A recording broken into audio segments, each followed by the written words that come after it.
Hello நண்பா. நாம் இந்த பதிவில் ஒரு மோட்டிவேஷனல் ஸ்டோரி தான் பார்க்க போறோம். ஒரு காட்டில் தவளை கூட்டம் நடந்து சென்றதாம்.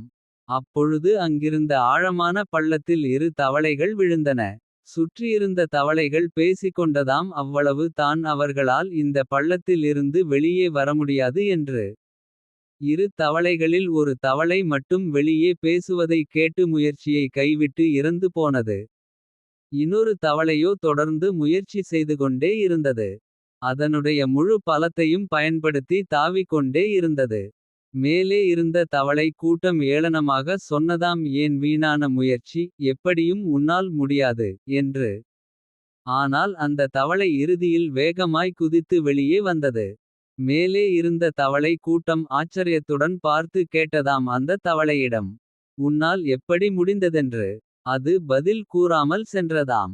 எவ்வளவு கூப்பிட்டும் திரும்பவில்லையாம். பிறகு தான் தெரிந்ததாம், அது செவிட்டு தவளை என்று. இந்த கதை கூறும் கருத்து என்னவென்றால், பலர் இந்த உலகத்தில் தங்களைப் பற்றி மற்றவர்கள் பேசுவதை நம்பி தன் முயற்சியை கைவிட்டு தோல்வி அடைகிறார்கள்.